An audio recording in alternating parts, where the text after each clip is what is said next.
the thing to say. Yep, there you go. Here we go. Well, Okay. it is my sincere pleasure to introduce Vaseem to all of you.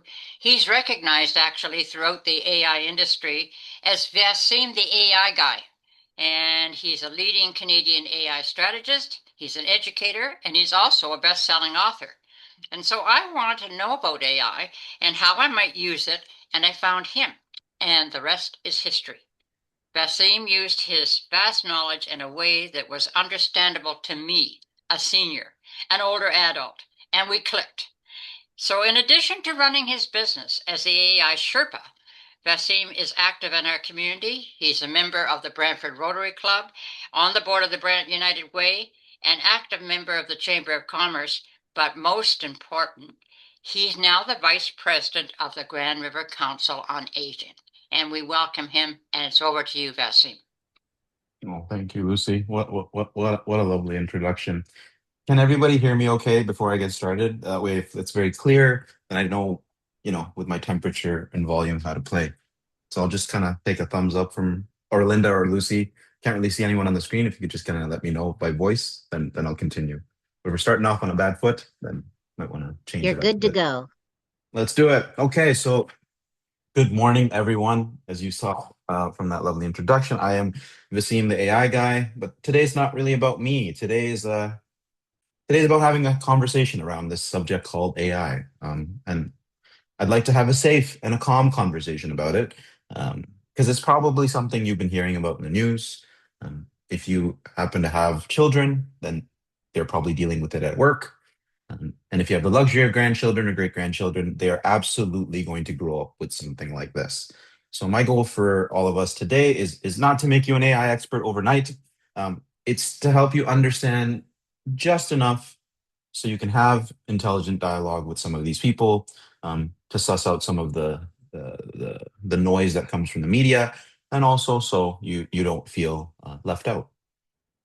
So since November of 2022, when ChatGPT became publicly available, I actually have had the luxury of, or privilege of teaching thousands of people all across the world, across many different industries about AI. Everyone from lawyers to doctors to CEOs and board members. And I pride myself really on these three things. I try to make AI practical, I try to make it simple, and I try to make AI useful. And, we're going to touch on some of those pieces today.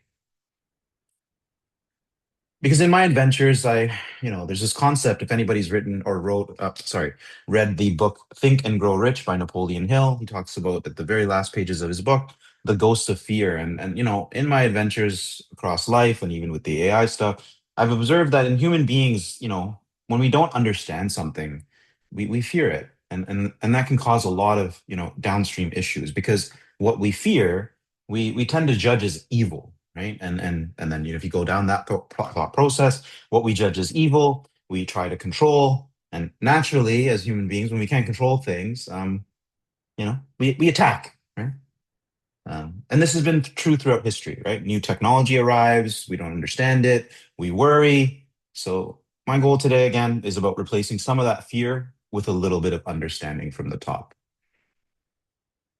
Because today, as I said, is not becoming an AI expert. That will take some time. I don't want you to feel disconnected from the headlines, right? I want you to be able to understand like some of the signals that show up and filter out some of that noise. So let's start simple. What is this thing called AI?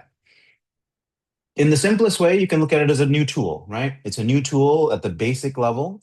It can read. It's a computer tool that can read. It can write. It can summarize. It can help you explain things. It can help you think through some of the problems. Very basic. I mean, that's it. It's not magic. It's not alive. It's a tool. Another way to might think about it is to imagine if you had like a little assistant in your pocket. Some of us have phones, some of us have computers. Um, but going along that same line of reasoning of an assistant, so think of it like an assistant that has almost infinite intelligence on a subject, and then the number of subjects could be almost infinite, right? And this assistant wouldn't get tired, they wouldn't get impatient with you, they would never say to you, "Oh, that's a silly question, don't ask me that." And so if you go down that line of reasoning, would you not want to use this assistant from time to time? I would imagine most of us would. So let's say some foundational information, right? You're going to get into conversations with with friends. You're going to hear things in the news, and as I said, maybe you're approaching the subject even all by yourself, and that's totally okay, right? So if you look at the left side there, AI is just a broad idea. It stands for artificial intelligence. Those are the two pieces, and all that means is that it's a computer's ability to intake information, process that information, and output that information, right? Chat GPT, on the other hand, that's the big craze since 2022. It's a is one tool that uses the concept of AI, and it's specifically generative AI. And so it's a subcategory of that. And it allows you to create things based on these things called prompts that you give it, right? You can create images, you can create videos, you can create music. There's all kinds of things, but it's centered around this concept of generation. You can generate things. And then you hear this concept of open AI, and open AI is simply the company that made this thing called ChatGPT, right? And so for everybody that's kind of getting started, from a broad level, that's what you need to know. Let's talk about Google versus ChatGPT. Because today, I'm sure many people on this call use Google on a day-to-day basis in some capacity, right? And you can look at Google as a library. It's really good if you need to find information. My example here is, let's imagine you wanted to figure out what's the best car to buy, right? You could go and do that. You could Google that and you ask it a question. Google gives you some links. You still have to read through everything yourself, right? It would be akin to prior people would go to the library and read Encyclopedia Britannica or different things like that. Google now became a digital library that people could, research from. ChatGPT, though, if you take that assistant methodology or things like AI, um, is like it's a research assistant who's read all the books already. And so what I propose is that tomorrow human beings will not just find information, they will try to reason through information. And early Socratic beliefs or Greek philosophy teaches that we are creatures of reason. So along those lines, when we think about what is the best car to buy, best might be nuanced depending on who's in the room. Someone might like a luxury vehicle. Someone might be thinking about mileage because they don't drive very far. Someone might be thinking about cup holders for the grandkids. That best, parameter could change depending on who's in the room. And so things like AI can help to really reason through the information that's relevant to your situation. So another way to look at it, as I said, Google's a giant library full of documents. You still have to go to a library. You still have to read them. This concept of generative AI is like that super experienced assistant who's read all those books in the library and wants to share that knowledge with you. So as you engage in dialogue, as we'll go through some examples and you'll see, you can ask a very specific question and you can get a clear and insightful answer, which saves you time, frustration, and actually improves your understanding overall. That's what we're seeing as well. So a simple example, you might say, if you Googled something, you might say, what is arthritis? And that would be simple enough. You get some articles, you learn a little bit about that. You're like, oh, I'm experiencing things like that. But when ChatGPT, you might say, could you explain this concept called arthritis to me in simple language? And the next time I go to see my doctor, could you provide me 3 questions that I could ask? And so that's the difference. Google will give you the articles. ChatGPT or OpenAI or things like this that are derived from that helps you think through that information. So let's have some fun. As a simple example, let's say I wanted to write a thank you email to someone named Linda who does amazing work for the GRCOA. And so I'm going to pop out of the screen for a moment and kind of show you, if I had to just type this in and, write a thank you email to a friend of mine named Linda, if I go to Google and say, I want to write a thank you email to my friend named Linda, right? Let's just do that. And if I were to Google that, you're going to see, oh, how to write a thank you email to a friend with templates. Some videos come up. Oh, how to write a thank you note, how to write an unforgettable thank you note, so on and so forth. Sure, you might go through this and read some of these and get an understanding of how to write this thank you letter, right? You'll see some posts like 32 professional templates. If you were to go into something like ChatGPT, just move over here, and if I were to just put the exact same thing in here, the output would be remarkable, right? It comes back and says, okay, great. What's the context, right? Before I draft it, tell me, what are you thanking her for? What kind of tone would you like? Is there a specific moment? And then in addition, it'll just give me a sample and say, here's the subject line. Hi, Linda. Just wanted to say thank you. Your support really meant more to me than I probably expressed, so on and so forth. Very generic. And it gives you some options around that. So it's a very different process to accomplish tasks or to get things done. So it's also iterative. So we didn't really provide any context around that, right? So I could say, you know what? Could you actually thank her for being the glue of the GRCOA and for always providing feedback in a way that feels safe and gets things done, right? Let's just say we wanted to add that as the nuance or the context. You could add that, and very quickly, that context will be reflected in the original ask. And now all of a sudden, the subject has changed. Grateful for you and the way you lead. And then, hi, Linda. I mean, I've been meaning to say this for a while. Thank you. You truly are the glue of so there it is. All of the little pieces that I would have provided, it took that context into consideration based on my original ask as a thank you email. And very quickly, I could copy this, tweak it a little bit. But for the most part, that first draft is ready to go. This would be next to impossible in terms of the speed just by going through the Google process alone. So that's the shift. It helps you think through information to be able to get something like this done. So you don't need to be afraid, right? AI is very powerful, but it does not have judgment. You, as a human being, has that judgment. I think AI predicts patterns and human beings apply wisdom. And so when Lucy says that she was interested in AI, I think that this was the slide that really spoke to her because in the early days, I'm sure everybody has seen something like this before.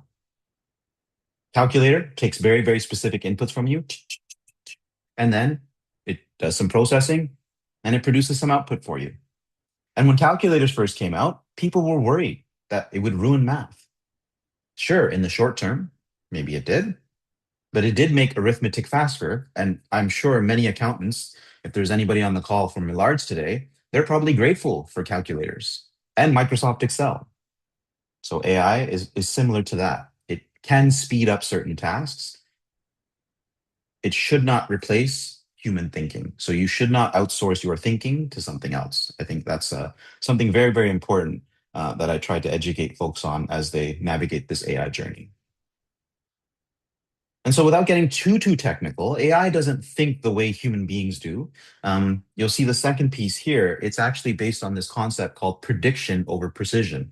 And I've got a lovely graphic that I can walk you through in a moment. But essentially, AI tries to predict your most likely next word based on patterns that it's seeing.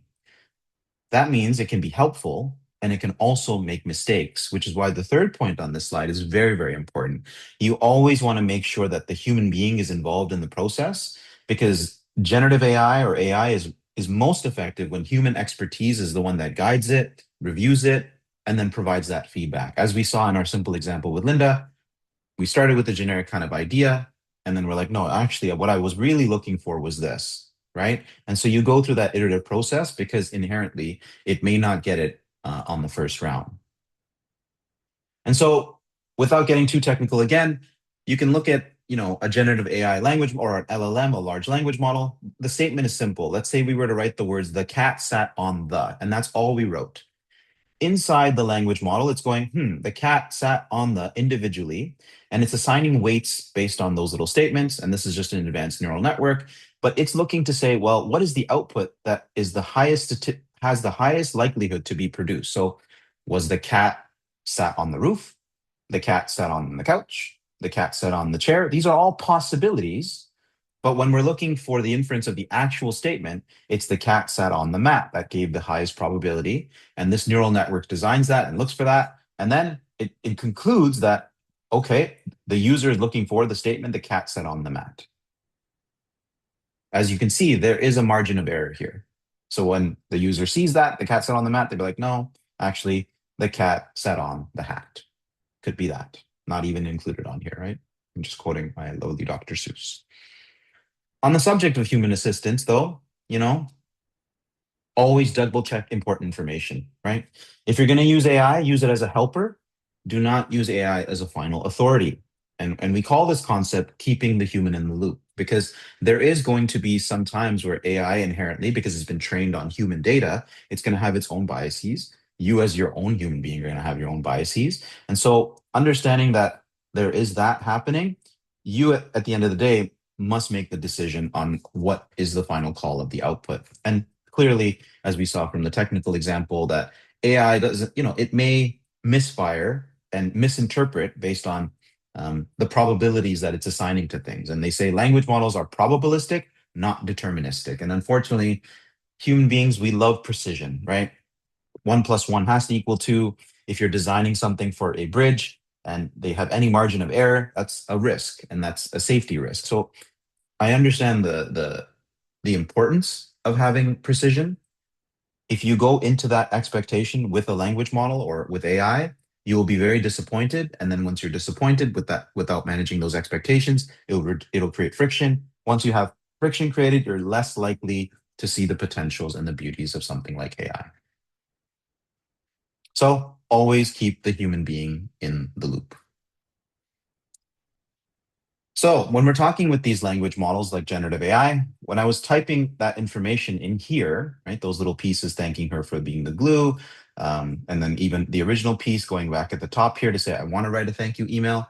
What we call these things are prompts. So prompts are how you give instructions or your ideas to something like AI. And as I say again, prompting is about prediction, not precision. So I could write a prompt, Lucy could write a prompt, somebody else like David could write a prompt. We could all write the same exact prompt like this. I want to write a thank you email to my friend Linda inside of our own versions of ChatGPT or whatever the language model is that we're using. And we would get slight variations in that output. We would not get the exact word, like this would not be the exact word for word response. And that's okay. So here's an example that you might be able to use in your personal life, right? I've got a little image here of a sample blood test, right? It's got different calculations and things like that. There's a lot of information on here, right? And that might be a little intimidating at first. So I could go into something like ChatGPT and I could just take that and I could open up this file. Let's just go here, show workshop. And I've just uploaded this blood test sample, right? And then I might say, could you explain this blood test or whatever medical report you have in simple language for me and give me suggestions on 3 questions I could ask my doctor next time. Right? And so it's going to do its best to analyze that image, and then it comes back and says, sure, I'll explain this in simple language. This is a CBP test, complete blood picture. And so now it's giving you calculations, it's showing you what's normal, it's showing you why it's normal, it's telling you some elements that might be low and tells you what they're actually measuring, right? It talks about earlier mild iron deficiency, so on and so forth. But it is able to go and extract information from something that looks quite complicated. And because it's been pre-trained on a vast amount of information, if you go down that assistant methodology, that it's got almost infinite expertise on a subject. So it's probably read through hundreds and thousands of medical reports that have existed, in the public domain, and it can have a pretty good inference as to what might be happening. Again, consult medical expert, but it gives you enough initial information to be able to be like, oh, okay, when I look at platelets, there's no concerns, things like that. So at the very end, it even provides those 3 good questions. You might say, do these red blood cells change? Suggest early iron deficiency. Should we check these levels, right? And it tells you why you might want to ask that question. So from that point as well, it even says to me, if you'd like this for someone that's having these symptoms, is this just a routine check? You can continue the conversation with AI. But even this alone, just approaching this and getting the 3 questions that you need, that would be a big win. So it's just an element of what you can try with AI. The second thing is, especially if you're retired or semi-retired, I'm sure you get a lot of invitations to things, and sometimes you just don't want to go.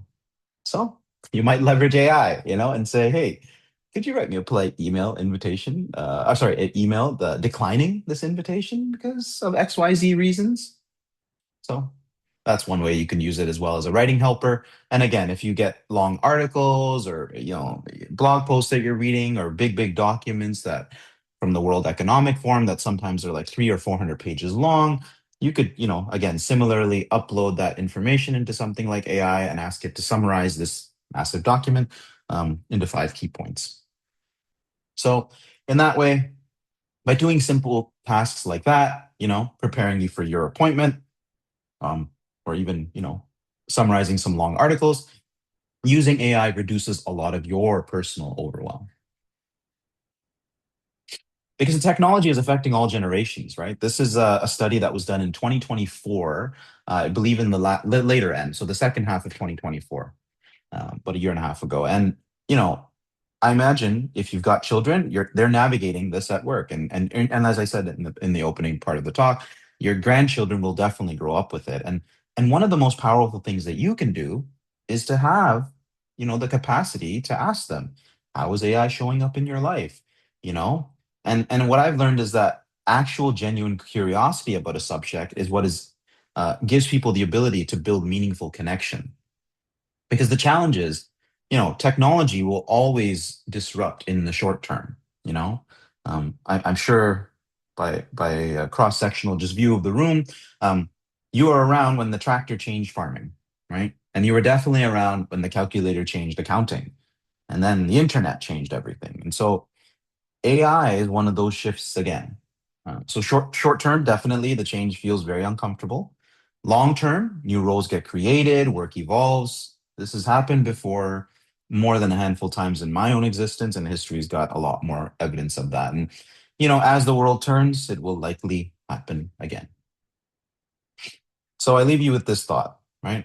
AI has intelligence and speed that we simply cannot match. It can synthesize information and it will always beat us hand over fist. So you don't compete on the same grounds. What makes human beings beautiful is that we have human judgment.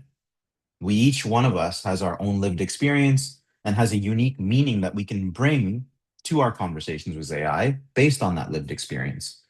And, I truly believe that through being a good human being first, and then augmenting that intelligence and empathy with AI, that's truly powerful and can bring people together. So you don't really need to master everything and become the AI expert. All I would ask is that you stay curious in the journey and seek understanding, because human beings have the capacity and the lovely gift for that, where AI might have speed over us. So I thank you all for your time today, and I'd love to open it up for questions.